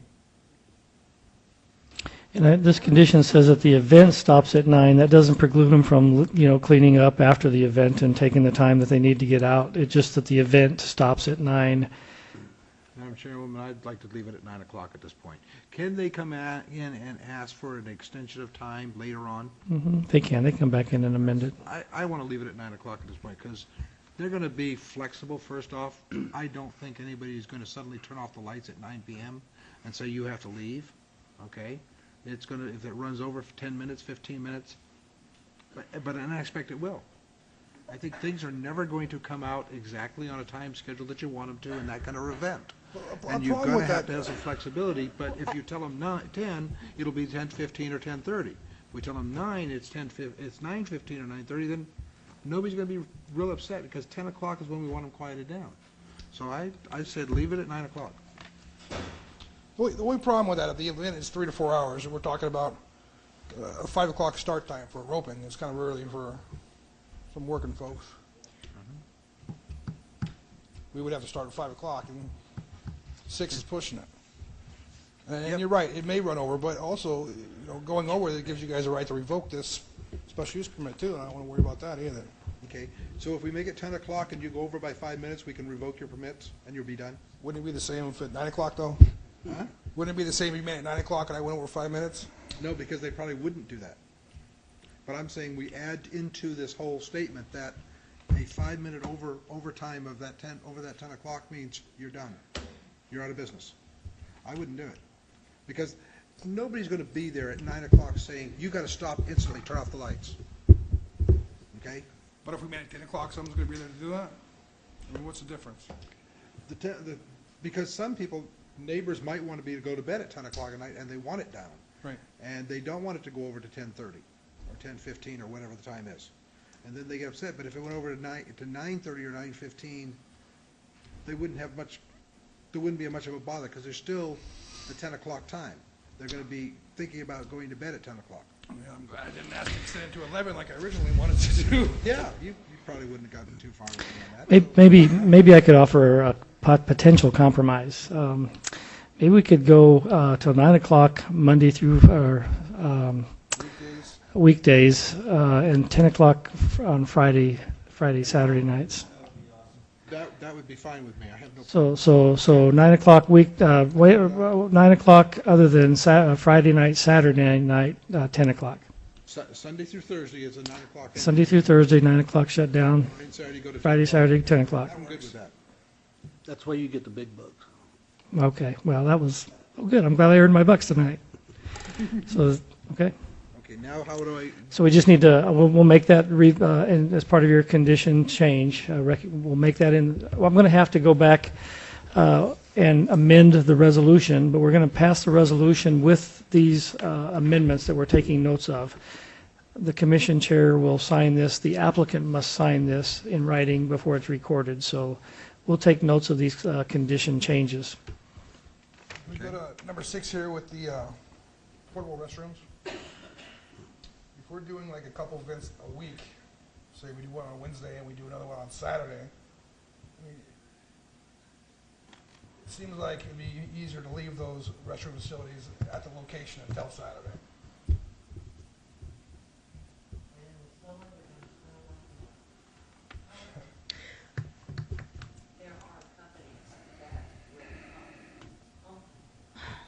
The ones I've used in the past. Yeah, on the day, at the end of the day's events, Right.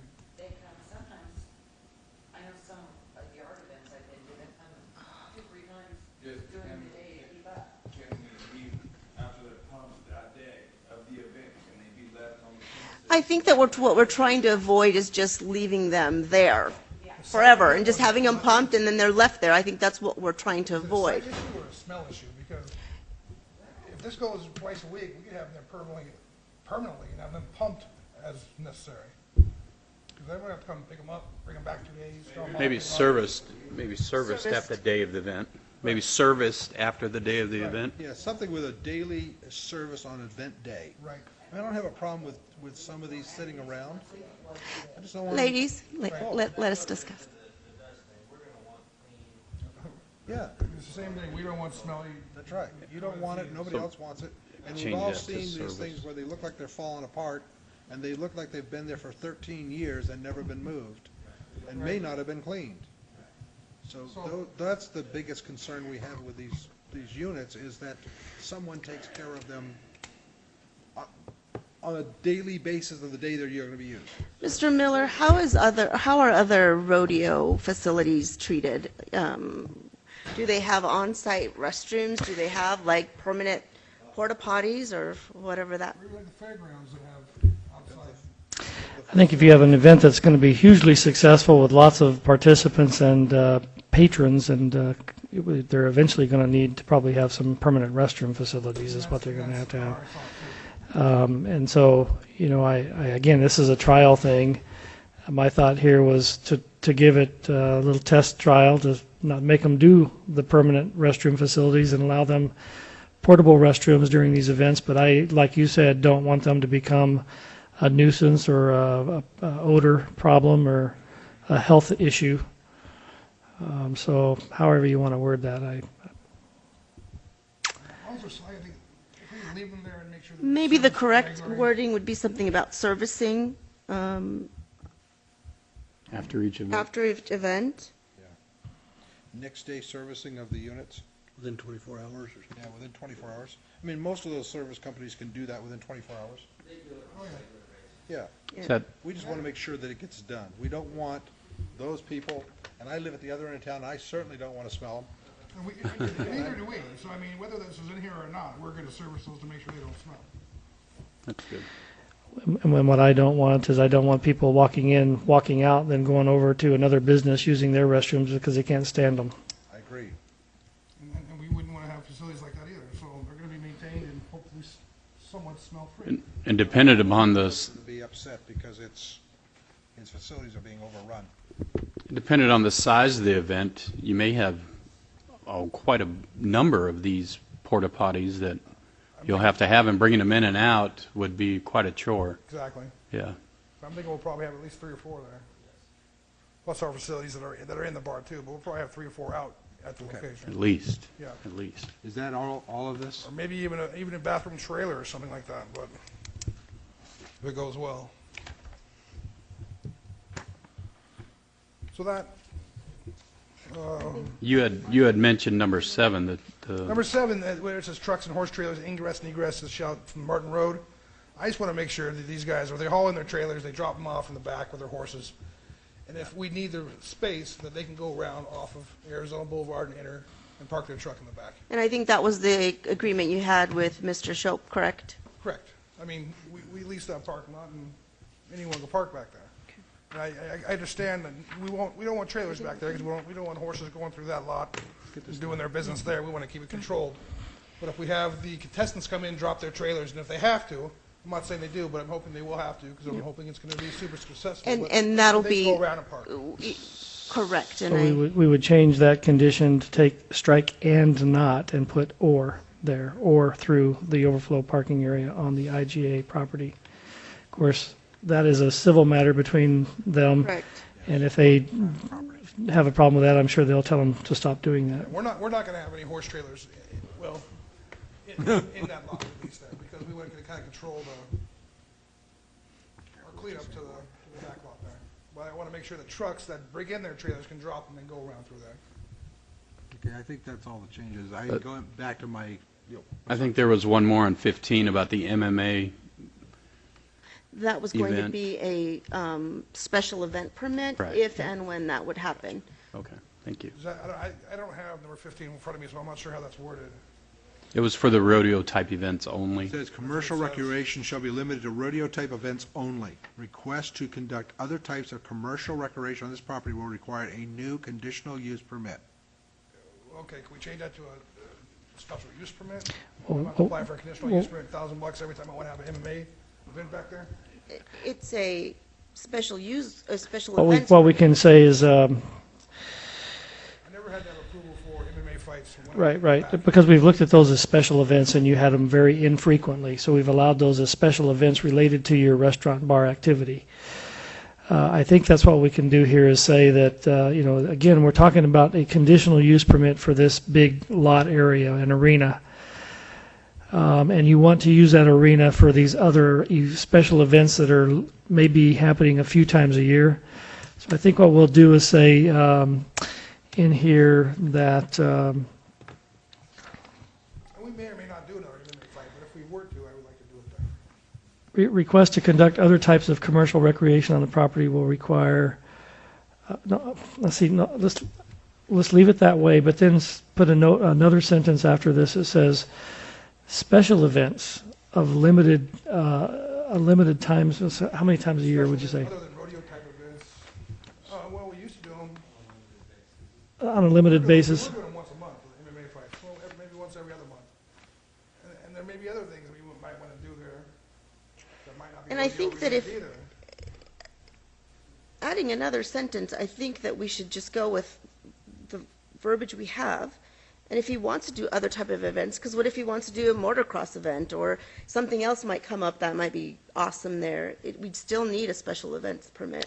Or are we going to say, yes, you could have any type of event there? I really don't want, my purpose in wording it this way was to restrict other events that may be not compatible with the neighborhood. So Correct. And so that's I'm why really we trying to should limit leave it that, the you way know, it and is. so I think it's good the way it's worded. And I don't know how we could say, you know, I mean, Any other event requires some type of special use permit. There it approved says it. by- Or a special event permit?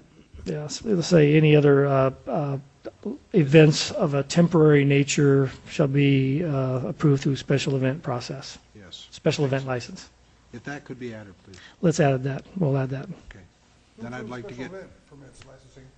Actually, we'll do that through the city, the special events. In fact, our city Parks and Recreation Director is actually supposed to be working on the special events ordinance. Ricky LaPaglia. Involved in applying for that? What's that? Is there a cost involved in, There probably will be a cost involved with that. Mhm. it's not $1,000? No, it won't be that. We're not trying to restrict special events, but sometimes there is a cost in special events. Right, now we're getting crazy. I just want to be able to utilize that for stuff other than rodeos, and I have no problem if I have to get a special permit for it. I just want to make sure that it's addressed here before we. no, I agree, but I'd like to move forward with my motion to get the resolution number Cool PZ 15-01 approved. A second. With conditions that were addressed, with the conditions changed that have been discussed tonight. We've been discussing for the last hour and 30 And minutes, we will make sure that those get into the new resolution. please. We got A second. All those in favor? Aye. All those opposed? Passed. Excellent. Thank you very much, guys. Thank you. Hope you're successful. Thank you. Thank you. Thank you. Hope you're very successful. Thank you. All right, let's go on to Cool PZ -15-06-07, a rezoning request initiated by City of Coolidge for approximately 9,247 square feet, that's .21 acres, of land located near the intersection of Pima Avenue and Arizona Boulevard, changing the zoning from single-family, R1, to general service, C3. Thank you, Chairperson. The request before, as you mentioned, is a rezoning that the City of Coolidge is initiating. I received a phone call a few months ago by the property owner who said he was wondering about the zoning on his property and how it was zoned, and I looked it up on our official zoning map that was approved in 2009, adopted in 2009 by the City Council, and I informed him that the property was zoned R1 Single Family Residential. And kind of see if I can get to that. Oop, there we go. So we're talking about the property that actually sits west of the alleyway on Pima Avenue, just behind what used to be the Hudgens Ford establishment. This is the North School, which is the Artisan Village of Coolidge now. We have the high school buildings up here along Northern Avenue. So we're talking about actually two lots that are here. 0.21 acres that Mr. Hudgens purchased and actually had rezoned to commercial in 2006. The council approved that rezoning, and then subsequently in 2009, for whatever reason, when they adopted the new zoning map, the new zoning boundary did not account for the zoning that they had approved just 2 years prior. He was very surprised by that and said he really would like to have his zoning back that he applied for and paid for and was granted. I told him that I thought that it was probably an oversight in the preparation of the new zoning map, and that we would entertain taking this zoning application back through the process. The law today has changed. The cities cannot rezone or downzone properties without paying the property owner the potential lost value of property by that zoning decision. Downzoning this from commercial to R1 could have a pretty serious consequence in terms of the valuation of the property from a commercial value to a single-family lot value. I don't think he wants to challenge us in that regard, and it was probably done before the Prop 207 went into effect, which is a state law change.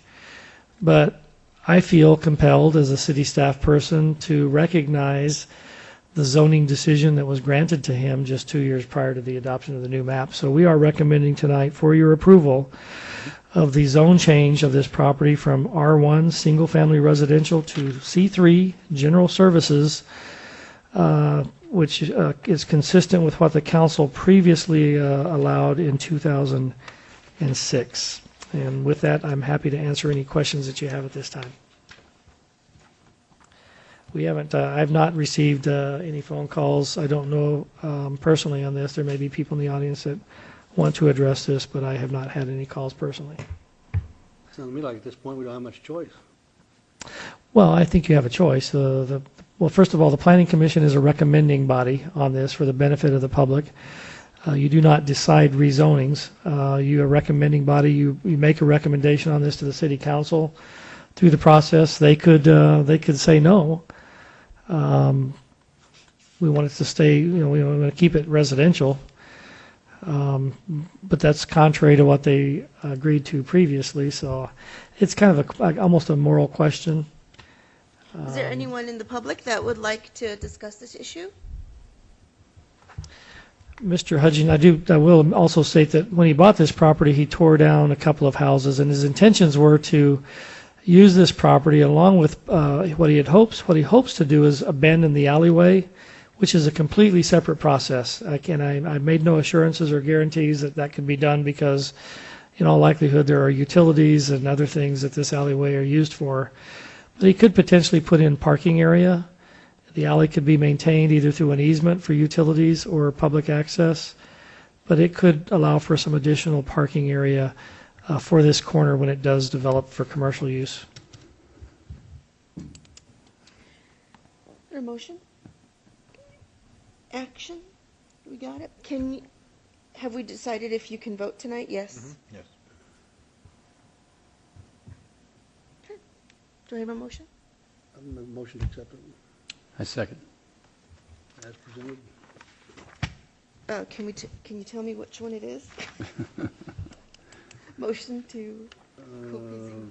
This Cool PZ 150607. As second. All those in favor? Aye. Aye. All those opposed? Okay. Okay. Our third issue tonight is Cool PZ 15-06-08, an ordinance amending the Coolidge City or the Coolidge zoning code by removing section 1301D and changing section 1002E, regulating recreational vehicle parking, striking out the existing provisions, and replacing them with the conditions listed below. Section 1002, use of lands, buildings, and structures. E, recreation vehicle parking restricted. Number 1, recreational vehicles must be parked behind the minimum front setback line. Number 2, 1 recreational vehicle shall be allowed per 5,000 square foot of lot area. Number 3, recreational vehicles may not be parked upon a lot without a principal structure. Number 4, recreational vehicles must be licensed and operable. Number 5, recreational vehicles may not be occupied outside the designated RV/mobile home parks. Thank you, Chairperson. This is a continuation of a discussion that we've had over the last couple of Planning and Zoning Commission meetings, and it was really I don't know if I have any slides there. It was really kind of brought about by a group of concerned citizens that were receiving some violation notices on how they were parking their recreational vehicles in residential areas. The council suggested that we come back to the commission and look at maybe doing some revisions to the code that would perhaps afford more flexibility in the way people could park their recreational vehicles. And so following our last two planning commission meetings, we had a lot of discussion on this, and tonight we advertised this as the public hearing to afford the public an opportunity to come and hear the proposed changes to the code before you recommend these changes to the mayor and council for final ratification in codification, ultimate codification. We do have some people here, I think, tonight that have been patiently waiting to express some of their concerns, but I think that to summarize for the people that are in the audience, right now the city code is pretty restrictive. The way it's presently written is that you can only have one recreational vehicle parked on a residential property, and it must be parked in the rear yard of the home. No exceptions. On a permanent pad. On a permanent parking pad, actually a concrete pad, actually, that's what it says. The concrete pad provision probably has been violated for a long time, but that is technically what the code says. You're absolutely correct. So that is pretty restrictive, you know, and we started looking at how we could maybe make it a little more, provide some more allowances there for parking these. So what we have come up with is still some restrictions, because I think the intent of the code is to have some controls so that we can preserve the front yard area so that it doesn't become over-concentrated with vehicles and larger vehicles that begin to detract from the street scene, the streetscaping along the front yards. So what we came up with is the proposal before you, which basically eliminates all of the paragraph. Right now the paragraph reads, as you mentioned, no person shall park or occupy any recreational vehicle or manufactured home on the premises of any occupied dwelling or on any lot which is not part of the premises of any occupied dwelling, either of which is situated outside of an approved manufactured home park or manufactured home subdivision or recreational vehicle park model park zone, except that the parking of only one unoccupied recreational vehicle in any accessory private garage or in a rear yard in any district is permitted, providing no living quarters shall be maintained or any business practices practiced in the recreational vehicle while such a recreational vehicle is so parked or stored. It's a long paragraph. It's wordy. What we did is we chopped that paragraph with this proposal. We'll take that paragraph out of the ordinance, and we put a new paragraph that is bullets, or just a bullet points. Recreational vehicle parking restricted, which is the same title in our current code. Number one, recreational vehicles must be parked behind the front setback line.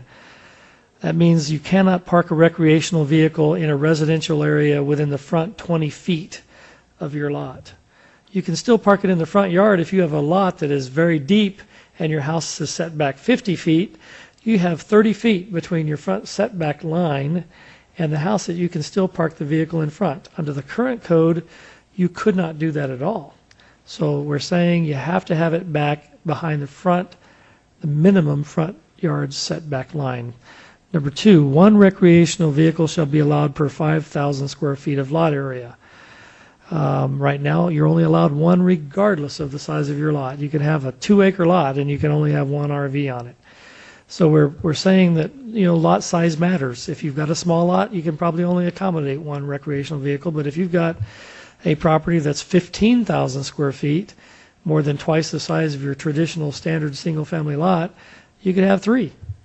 You might have a pop-up camper. You might have a motor home, or 2 pop-up campers for that matter. I'll mention that boats do not fall under the classification of a recreational vehicle.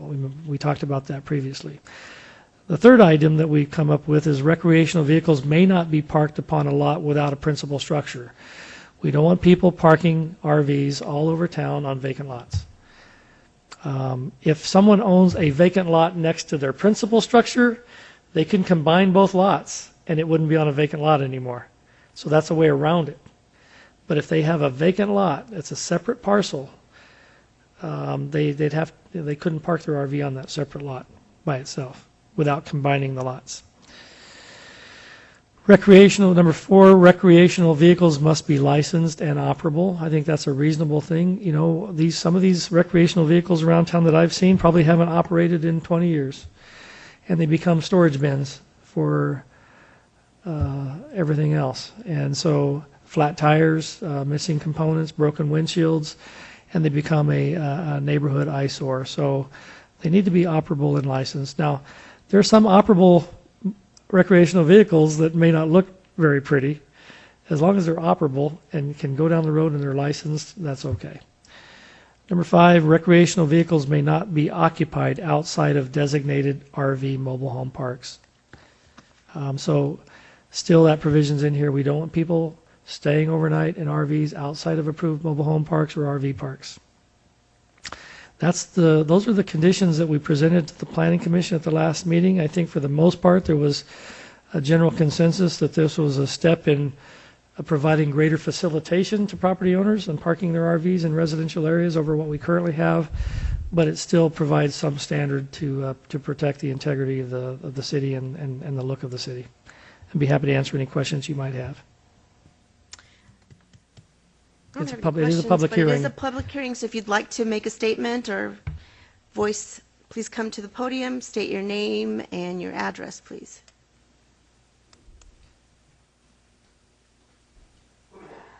We're sorry it took us so long to get here. It took us a long time. I'm Diane Thompson. I live at 2136 West Pinkley Avenue here in Coolidge, and my sister. Crystal McWilliams, 1015 West Elizabeth Way, here in Coolidge. My first question is just wanting to clarify what a recreational vehicle is, because I was assuming it was a boat, but included boats, and you said it doesn't. But as far as we have camp trailers, is that considered recreational? Yes, vehicles? Camp trailer. It does not include boats, but pop-up campers, camp trailers, any vehicle that's designed to be pulled behind, and even a camper in the back of a pickup truck bed that's designed for living in or overnight camping would be considered a recreational vehicle. Okay. We both own those, and we also both live in communities that are with HOAs, so we cannot park them where we live, even in the backyard. It's not allowed. So my question is in this, and I realize that it's more lenient than it was, but I'm concerned with where am I going to park it? What am I going to do? There's not, as far as I know, there's not even a storage facility here in town. And right now it is parked in a vacant lot. And so I guess I understand that you said that you don't want them just parked everywhere all over town, but I guess I want to know what my options are then. Where can I park it? I don't want to have to get rid of it because I chose to move into a planned community. I grew up here in town, and I did have a home when I bought it that I could park it in the backyard. But since then, I've divorced and moved, and now I don't have a place to park that I can park it in. So that's my concern.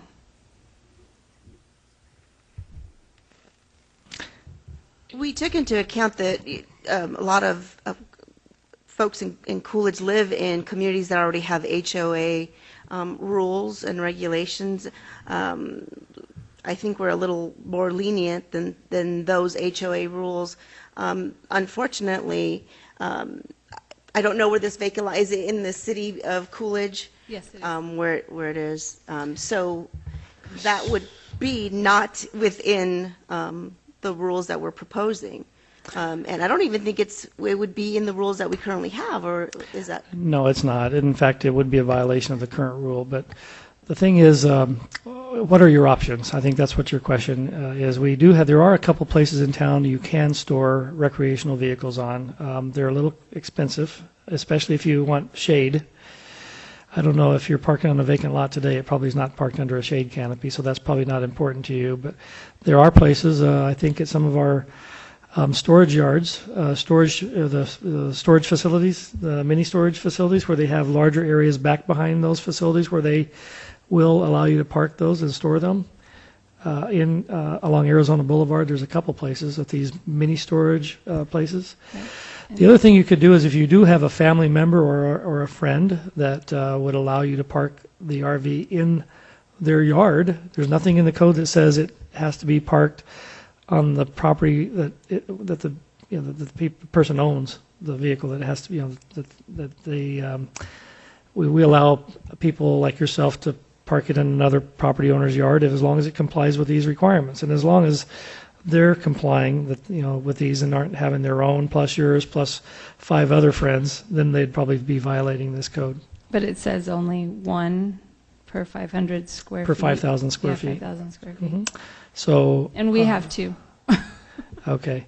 Yeah, so what you're doing now would not be permitted under the code and under the revision, and it wouldn't be permitted under the current code I either. understand that, but that's why I'm here, because I Yeah. would like to find a way to make it possible for me to park it somewhere, even if it's an option of getting a permit, so not everybody's just parking them everywhere. But when I Googled RV storage spaces, what I found here in town, and I could be incorrect, but what I found was $200 and something a month. I'm a single mom on a teacher salary. I can't do that. That's more than my payment for the camp trailer itself. I know of at least one place in town that charges $40 a month. Okay, it's uncovered. I know of at least 2 other places that have very reasonable rates. They're all located on Arizona Boulevard, so you could check with those. And a couple of them are within rock throwing distance of where we're sitting. So, and most of the storage facility places have parking for them there. I don't know what their prices are, but I would say $40 a month is probably the bottom end of that. And Which the is high still end pretty pricey. Hmm? Which is still pretty pricey. It's still pretty pricey. His suggestion that you have a friend or someone you know that has a larger lot, and there's a number of 1-acre lots in Coolidge and 2-acre lots. That's one of the reasons we put this together, so that it would be multiple units could be put on the same lot.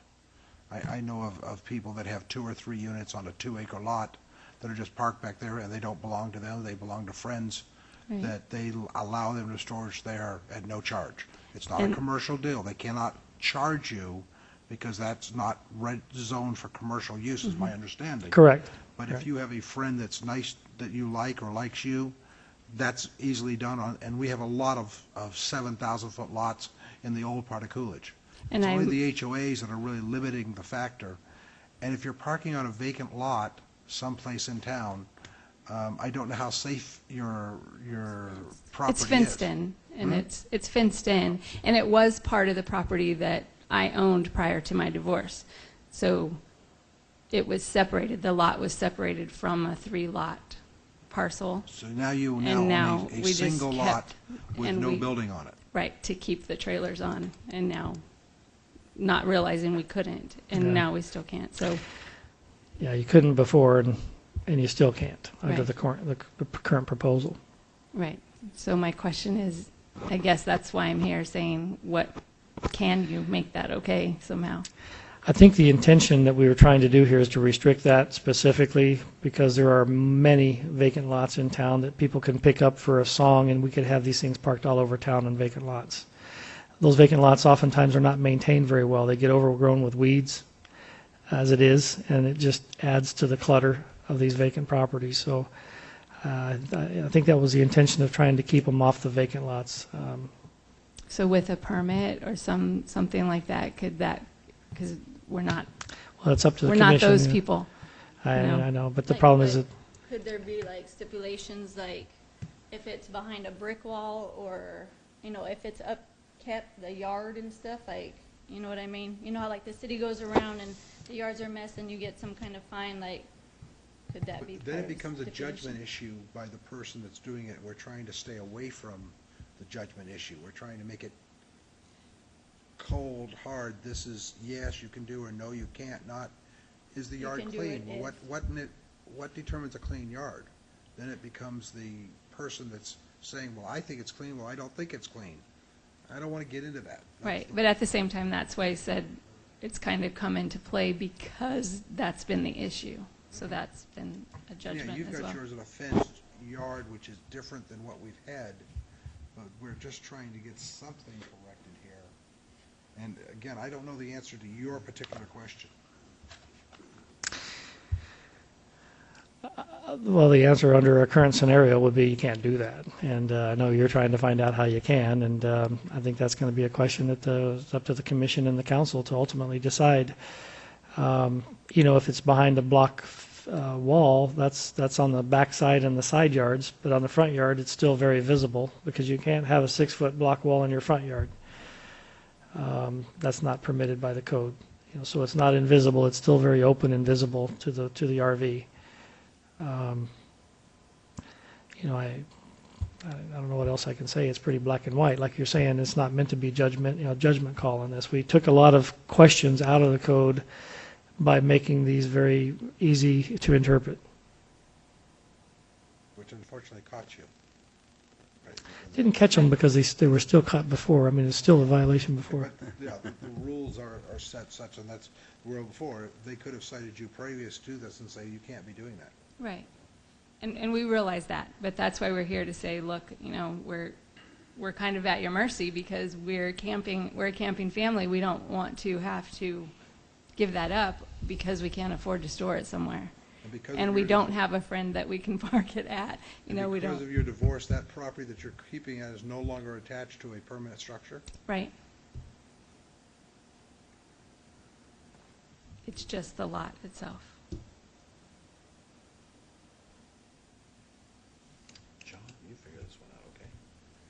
Well, it sounds like there are a couple options available possibly for finding a place to park it, but What are your plans for that vacant lot? Our trailers. See, the idea would be to have a home back on the, if it's big enough, would be to have a home back on that vacant lot. I think that's the idea. So we don't use these vacant lots around town for storing trailers. What really ought to happen, they ought to be places for homes so that we can have people moving into the neighborhoods and making the neighborhoods feel whole again. That's the idea. Is so if we make this too friendly to people to just use vacant lots around town for storage, you really are eliminating the true use of that property by using it for storage rather than single-family home. I can tell you when we acquired it, it was a very run-down trailer on the property itself. So there was a home technically on it when we got it, and that was where people were breaking in and drug users, and so we got rid of that, thinking that was a better option rather than leaving it on there. Perhaps you could make an arrangement with the property owner that's not part of the divorce on the other side of the lot. Give it to them and tell them the condition of it is for you to let continued use of the storage there. So they consolidate their properties. It's one lot, and that's how you could work around it. So if it was one lot that way, could if two you, or three trailers? If you gave that lot to the next door neighbor, and they consolidated it into one lot, then it's not on a separate parcel. It's on this lot with a principal dwelling. Mm-hmm. And how? One unit per every 5,000 square feet of the lot. And so you combine the lots, you might get 10,000 square foot lot, which would allow for 2 units. Because you have the lot the house was on, and the lot that you've got is vacant. It becomes 2 lots. So probably, depending on where it is in Coolidge, it could be 14 to 18,000 square feet, or it could be as little as 10. If it was only 10, it would still take 2 RVs parked on it. Mm-hmm. Okay. they're giving away their lot. That's right.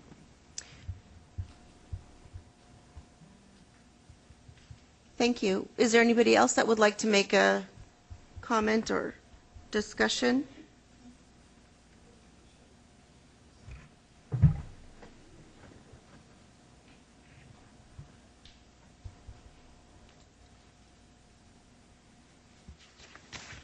Okay. Do I hear a motion or action? I make a motion we accept ordinance number 15-XX. Ordinance of the City of Coolidge, Arizona, amending the Coolidge zoning ordinance by amending section 102E and removing section 1301D to define and permit the parking of recreational vehicles in the residential areas. And your recommendation is for the council to approve that ordinance. So you're not approving the ordinance, you're forwarding a recommendation to approve. Excuse me, yes, I'm doing that. Okay. I second. All those in favor? Aye. All those opposed? All right. Reports from the chairman. I have no reports, except welcome. Thank you very much. Boy, this was a sure long one for your first one. Yeah. What did Yeah, I get we into? never go this long. I've got nothing. You know, and it has been a long meeting, so I'm not going to really offer anything other than to welcome Joe. I'll tell you that I really made a fatal mistake. I was going to have lunch with Joe yesterday to kind of get him up to speed of what a commission member does and how they should. And did a great job tonight. Yeah, he did. But I stood him up for lunch yesterday. I forgot all about it, so it was a terrible way to start my relationship with our new commission. He owes me members. dinner now. But welcome, Joe. I think you're going to be a good addition to the commission. Thank you for your. Thank you very much. I appreciate it. That's it. Do I have a motion to adjourn? So moved.